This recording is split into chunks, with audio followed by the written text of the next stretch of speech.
नमस्कार, आप देख रहे हैं न्यूज 18 बिहार झारखंड और मैं आपके साथ लक्ष्मी। आरजेडी को आज एक बहुत बड़ा झटका लगा। पूर्व मंत्री और आरजेडी के वरिष्ठ नेता श्याम रजक ने महासचिव के पद के साथ साथ आरजेडी की प्राथमिक सदस्यता से भी इस्तीफा दे दिया है। श्याम रजक ने आरजेडी प्रमुख लालू प्रसाद पर शायराना अंदाज में तंज कसा है।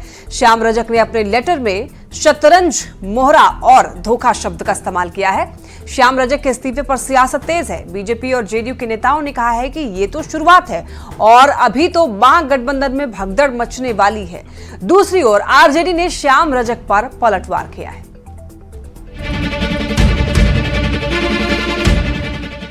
मैं शतरंज का शौकीन नहीं था, इसलिए धोखा खा गया। आप मोहरे चल रहे थे, मैं रिश्तेदारी निभा रहा था। शायराना अंदाज में यह निशाना आरजेडी के राष्ट्रीय अध्यक्ष लालू प्रसाद पर है और निशाना साधा है कभी उनके बेहद करीबी रहे श्याम रजक ने।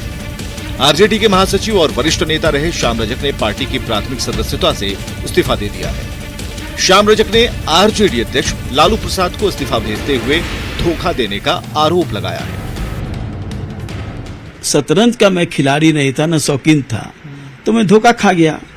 वो मोहरा चला रहे थे, वो अपना राजनीति कर रहे थे, मैं रिश्ता निभा रहा था। मैं तो भावनात्मक संबंध से रिश्ता। कौन किनके बारे में सर? राष्ट्रीय जनता दल के नेता लोग। श्याम रजक के आरोपों को सही बताते हुए जेडीयू नेता मदन सहनी का कहना है कि आरजेडी में दलित और अति पिछड़ों की पूछ नहीं है।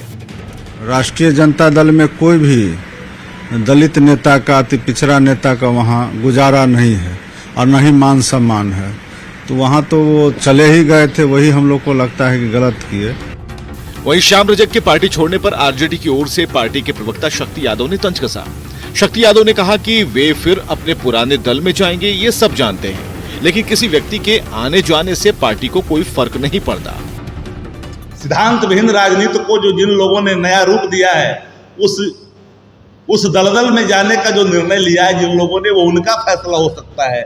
दल की नीतियां कल भी वही थी, आज भी वही है, आने वाले कल में भी वही रहे।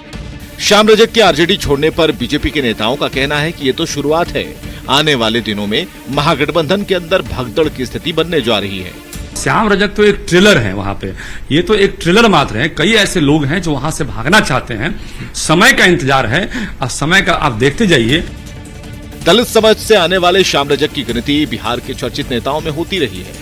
1995 में पहली बार आरजेडी के टिकट पर विधायक बने श्याम रजक 2015 तक लगातार 6 बार विधायक बने रहे।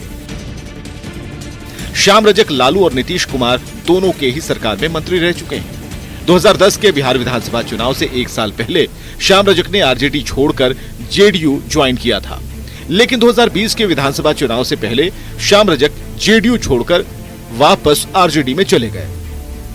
लेकिन आरजेडी में ना तो उन्हें विधानसभा का टिकट मिला, ना लोकसभा का, ना विधान परिषद का और ना ही राज्यसभा का। माना जा रहा है कि लगातार हो रही उपेक्षा की वजह से श्याम रजक ने आरजेडी छोड़ दी है। वैसे कभी बिहार की सियासत में राम और श्याम की जोड़ी चर्चित थी। राम यानी रामकृपाल यादव और श्याम मतलब श्याम रजक। ये दोनों ही लालू प्रसाद के बहुत खास माने जाते थे, लेकिन अब दोनों के रास्ते लालू प्रसाद और आरजेडी से जुदा हैं। न्यूज 18 के लिए पटना से आनंद अमृतराज, रवि एस नारायण और रजनीश कुमार के साथ ब्यूरो रिपोर्ट। श्याम रजक का पार्टी से इस्तीफा दे देने के बाद सियासत अब काफी ज्यादा गरमाई हुई है। एक तरफ से ऐसा लग रहा है कि दूसरी तरफ कुनबा बढ़ाने की कोशिश की जा रही है, लेकिन आरजेडी की तरफ से कहना है कि कोई फर्क नहीं पड़ता है।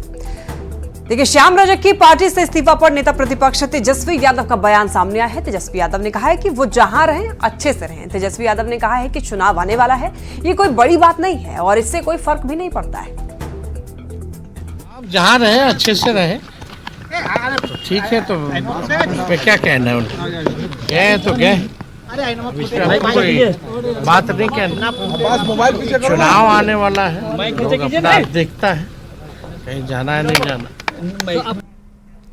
श्याम रजक के आरजेडी से नाता तोड़ने पर सियासत जारी है। आरजेडी प्रवक्ता एजाज अहमद ने श्याम रजक के बयान को कहीं से भी सही नहीं ठहराया है और कहा लालू प्रसाद अपने कार्यकर्ताओं के साथ आत्मीय संबंध रखते हैं, तो कांग्रेस ने कहा है कि किसी को भी किसी पार्टी में जाने की स्वतंत्रता है। श्याम रजक के आरजेडी से नाता तोड़ने पर बीजेपी ने आरजेडी पर निशाना साधा है। बीजेपी प्रवक्ता प्रभाकर मिश्रा ने कहा है कि ये आरजेडी में मची भगदड़ का परिणाम है, लालू और तेजस्वी की एकला चलो नीति का परिणाम है। राजद के राष्ट्रीय महासचिव पद से श्याम रजक जी का इस्तीफा पार्टी में मची भगदड़ और लालू जी तेजस्वी जी के एकला चलो नीति का परिणाम है। शतरंज के मोहरे को चलने में माहिर पिता पुत्र ने ऐसी चाल चली कि श्याम रजक को बाहर का रास्ता देखना उनकी मजबूरी बन गई। राजद से दिल टूटने वालों की लिस्ट काफी लंबी है, अभी तो शुरुआत है, आगे आगे देखिए होता क्या है। सबको पता है कि लालू प्रसाद जी जो आत्मीय संबंध अपने नेता कार्यकर्ताओं के साथ रखे और जिस तरह से उन्होंने राष्ट्रीय महासचिव बनाने से लेकर के उनको हर जगह सम्मानित करने का काम किया, ये बताने की आवश्यकता नहीं है। अब इस तरह का बात वो किस संदर्भों में कहें, किस बातों को लेकर के कहें, वही बता सकते हैं। लेकिन एक बात समझ लेना चाहिए कि लालू प्रसाद जी बेहतर ढंग से अपने नेता कार्यकर्ताओं के साथ संबंधों को निभाते रहे हैं। कोई भी व्यक्ति को आज़ादी है अपना डिसीजन लेने की। अगर वो आरजेडी से छोड़ के अगर जेडीयू में जा रहे हैं, उनकी आज़ादी है। जाते वक्त क्या आरोप लगाते हैं, नहीं आरोप लगाते हैं, बिल्कुल मायने नहीं रखता। हर व्यक्ति को सोचने की आज़ादी है, स्वतंत्रता है उसे अपने डिसीजन लेने के लिए, जो जहां जाना चाहे जाए। नेता प्रतिपक्ष तेजस्वी यादव ने एक बार फिर नीतीश सरकार पर जमकर निशाना साधा। तेजस्वी ने बिहार के लॉ एंड ऑर्डर पर सवाल उठाए, साथ ही पैसे लेकर एसपी और डीआईजी की पोस्टिंग का आरोप भी लगाया। तेजस्वी ने दावा किया है कि बिहार में पुलिस अधिकारियों की ट्रांसफर पोस्टिंग चढ़ावा चढ़ाने के बाद होती है। तेजस्वी यादव के आरोपों पर बीजेपी प्रदेश अध्यक्ष दिलीप जायसवाल ने पलटवार किया है। मुख्यमंत्री के पास गृह डिपार्टमेंट है, लगातार जो है घटनाएं घट रही है, घर में लोगों को घुस के मारा जा रहा है। मुख्यमंत्री कहते हैं कोई बाहर अब कोई भी जो है रात तक घूम सकता है। अब तो ये स्थिति आ गई है कि घर में रहना मुश्किल हो गया है और जनप्रतिनिधियों की लगातार हत्या की जा रही है, व्यवसायिकों की हत्या की जा रही है, आम नागरिकों की हत्या की जा रही है, रेप हो रहा है, मर्डर हो रहा है, लेकिन इन लोगों ने आंखों में पट्टी बांध लिया है और मुख्यमंत्री का इकबाल खत्म हो गया है। इनके चमचे बेलचे जब ट्रांसफर पोस्टिंग करेंगे मुख्यमंत्री के, तो क्या होगा? बिना चढ़ावा दिए हुए बिहार की जनता जानती है को ट्रांसफर पोस्टिंग नहीं होता। डीजीपी के हाथ में कुछ नहीं है। डीजीपी अगर रेकमेंड करते हैं भाई फलना एसपी होना चाहिए, फलना डीएसपी होना चाहिए, फलना आईजी होना चाहिए, तो उसकी बातों को नहीं सुना जाता। कुछ लोग जो मुख्यमंत्री के चमचे बेलचे हैं वो चढ़ावा लेकर के जो है ट्रांसफर पोस्टिंग करते हैं। तेजस्वी जी भगवान का कसम खा के बोले कि ट्रांसफर पोस्टिंग में वो कौन सा दुकानदारी चलाते थे, खा लें भगवान का कसम। मैं बीजेपी का अध्यक्ष बोल रहा हूं कि तेजस्वी जी एक बार भगवान का कसम खा लें कि ट्रांसफर पोस्टिंग में किस तरह की दुकानदारी उनके समय में चलती थी। अगर भगवान है तो उनको इस बात को सोचना चाहिए, इस तरह की बात करने का। और एक बार फिर से तेजस्वी यादव ने लॉ एंड ऑर्डर को लेकर के सवाल उठाए, साथ ही साथ ट्रांसफर पोस्टिंग जैसा एक विवादित मुद्दा जिस पर उन्होंने आरोप लगाया है कि पहले चढ़ावा चढ़ाओ, उसके बाद ट्रांसफर पोस्टिंग मर्जी से की जाती है। बढ़ते खबरों में आगे और विकास कार्यों को लेकर सीएम नीतीश एक्शन में दिख रहे हैं। मुख्यमंत्री नीतीश कुमार ने मुजफ्फरपुर हाजीपुर एनएच पर मधौल में बने बाईपास 4 लेन का निरीक्षण किया। सीएम नीतीश ने कई थानों का शिलान्यास और उद्घाटन भी किया। उन्होंने तुर्की थाना के नवनिर्मित भवन का भी जायजा लिया। सीएम ने 7 नए थाना भवन का शिलान्यास किया और 3 थानों के नवीनीकरण का उद्घाटन भी किया। सीएम नीतीश कुमार ने मुख्यमंत्री उद्यमी योजना के तहत कई महिलाओं को 5 लाख का चेक भी सौंपा, साथ ही दिव्यांगों को ट्राई साइकिल भी सौंपा। 2025 के बिहार विधानसभा चुनाव के पहले 34 लाख रोजगार और 12 लाख नौकरी का वादा कर चुके मुख्यमंत्री नीतीश कुमार आजकल फुल एक्शन में दिख रहे हैं। विकास कार्यों को लेकर सुपर एक्शन में दिख रहे सीएम नीतीश कुमार गुरुवार को मुजफ्फरपुर पहुंचे। सीएम ने यहां मुजफ्फरपुर हाजीपुर एनएच पर मधौल में बने बाईपास 4 लेन का निरीक्षण किया, साथ में तुर्की थाने के नवनिर्मित भवन का जायजा लिया। खासकर जो थाना भवनों का निर्माण चल रहा है तो उसका भी उन्होंने निरीक्षण किया है। और ये आप देख सकते हैं, ये तुर्की थाना का नया नवनिर्मित भवन है जिसका निरीक्षण करने नीतीश कुमार आए थे। साथ ही साथ 7 नए थानों का शिलान्यास भी सीएम नीतीश कुमार ने किया है। मुजफ्फरपुर दौरे के दौरान सीएम नीतीश कुमार 7 नए थाना भवन का शिलान्यास किया और 3 थानों के नवीनीकरण का उद्घाटन भी किया। सीएम नीतीश कुमार ने मुख्यमंत्री उद्यमी योजना के तहत कई महिलाओं को 5 लाख का चेक सौंपा, साथ ही दिव्यांगों को ट्राई साइकिल भी सौंपा। कैसा अनुभव कर रहे हैं अभी? मुख्यमंत्री ने आपको ये साइकिल दिया है, बहुत अच्छा अनुभव कर रहे हैं। अच्छा अनुभव कर रहे हैं। अगले साल बिहार विधानसभा का चुनाव है। ऐसे में विपक्ष ये आरोप लगा सकता है कि चुनाव की वजह से ही सीएम नीतीश ज्यादा एक्टिव हैं। लेकिन जिन दिव्यांगों को सीएम नीतीश ने साइकिल सौंपी और जिनसे वो मिले वो काफी खुश हैं। न्यूज़ 18 के लिए मुजफ्फरपुर से प्रियांक सौरभ की रिपोर्ट। बीजेपी के राष्ट्रीय प्रवक्ता शाहनवाज हुसैन ने सुप्रीम कोर्ट की टिप्पणी के बाद ममता बनर्जी पर जमकर हमला बोला। उन्होंने कहा कि ममता बनर्जी को सत्ता में रहने का कोई नैतिक अधिकार नहीं है। फटकार लगा रहा है, सरकार के एक्शन पे सवाल उठ रहा है। पूरे देश में डॉक्टर आंदोलित हैं, लेकिन ममता जी अभी भी राजनीति कर रही हैं। नैतिकता के लिए राजनीति होती है, ये क्या हो रहा है उनके साथ? उनको सत्ता में बने रहने का कोई अधिकार नहीं। महिला डॉक्टर से रेप और मर्डर मामले में सुप्रीम कोर्ट की टिप्पणी के बाद मंत्री नितिन नवीन ने ममता बनर्जी पर हमला बोला है। नितिन नवीन ने कहा है कि पश्चिम बंगाल सरकार इस पूरे मामले पर लीपापोती कर रही थी। मुख्यमंत्री कार्यालय इस पूरे मामले को छिपाने में जुट गई थी। ममता बनर्जी लालू प्रसाद की राह पर चल रही है। जिस प्रकार से पूरे विषय पर लीपापोती कर रही थी, जिस प्रकार से बंगाल के मुख्यमंत्री और उसका कार्यालय पूरी तरह से एक महिला के इतने बड़े कांड को छिपाने में और उसको कुछ लोगों को बचाने में लगा रहा, ये दुर्दशा बंगाल में जो पहले लालू राज में होता था कि अपराधी घर में बचाने के लिए मुख्यमंत्री आवास का पनाह लेते थे, आज ममता जी के राज में भी लालू जी की बहन कही जाती हैं, तो ममता जी के राज में भी वही हो रहा है। अपराधी को बचाने के लिए मुख्यमंत्री कार्यालय लग गया है। केंद्र सरकार के कई मुद्दों पर आपत्ति जताने पर केंद्रीय मंत्री चिराग पासवान को लेकर हम के राष्ट्रीय अध्यक्ष संतोष कुमार सुमन ने प्रतिक्रिया दी है। चिराग पासवान ने कहा है कि यह बराबरी का मामला है। एनडीए में रहकर सब लोग अपनी अपनी बातें रख रहे हैं, सबका फोरम एक है और सबकी बात भी एक है। सभी चाहते हैं कि दलित में जो पिछड़ा है उसे फायदा मिले। किसी को कम करने की बात नहीं है, ये बराबरी का मामला है। तो हम समझते हैं चिराग पासवान जी इस बात को समझते हैं और उसका समर्थन विरोध का कोई मामला नहीं है। सब न्यायालय का सम्मान करते हैं और सब न्यायालय ने जो बातें रखी है अपने आप में एक लैंडमार्क डिसीजन हम समझते हैं। और आने वाला समय में आप देखेंगे जब इस पर गहन चिंतन होगा, गहन इस पर चर्चा परिचर्चा होगी, तो इस बात को सब समझेंगे। और आज हम लोग कोई अलग नहीं है, एनडीए में एनडीए के फोरम में रह करके अपनी अपनी बातें बोल रहे हैं। शिक्षा के इंडिकेटर में चले, सामाजिक आर्थिक और शैक्षणिक में चले, तो उनसे बहुत पिछड़े हैं। वो अगर 70% है तो यहाँ 10% भी नहीं है, तो क्या ऐसे लोगों को आगे नहीं आना चाहिए? क्या वो समाज के हिस्सा नहीं? यही तो हमारी मांग है और इस पर हम समझते हैं कि समर्थन कर रहे हैं माननीय न्यायालय का, यही सोच है। बिहार सरकार के मद्य निषेध और उत्पाद मंत्री रत्नेश सदा ने प्रशांत किशोर पर जमकर हमला बोला। उन्होंने कहा कि कभी ममता बनर्जी, कांग्रेस और बीजेपी के पीछे रहने वाले प्रशांत किशोर आज बिहार में विकास की बात कर रहे हैं। उन्होंने तेजस्वी यादव को भी अपने माता पिता के कार्यकाल में लूट, अपहरण और हत्या की घटना की जानकारी देने की चुनौती दी। ममता बनर्जी के यहाँ, कभी बीजेपी के यहाँ, कभी आरजेडी के यहाँ, कभी नीतीश कुमार का जो पीछे पड़ करके आज वो बिहार की जनता की बात कर रही, विकास की बात कर रहे हैं। देखे वहां खोल करके बिहार में नीतीश कुमार सभी जात, सभी धर्म, सभी वर्ग के लिए हक में काम किया है। बाढ़ के बख्तियारपुर में जेडीयू के राज्यसभा सांसद संजय झा और जल संसाधन मंत्री विजय चौधरी पहुंचे। उन्होंने बख्तियारपुर के सीढ़ी घाट पर चल रहे गंगा घाट के जीर्णोद्धार सहित गंगा के किनारे को ठीक करने के काम का निरीक्षण किया। मंत्री विजय चौधरी ने बताया कि सीढ़ी घाट को बहुत ही बेहतर बनाया जाएगा, साथ ही गंगा के किनारों को भी सही किया जाएगा ताकि पानी की निकासी सही तरीके से हो सके।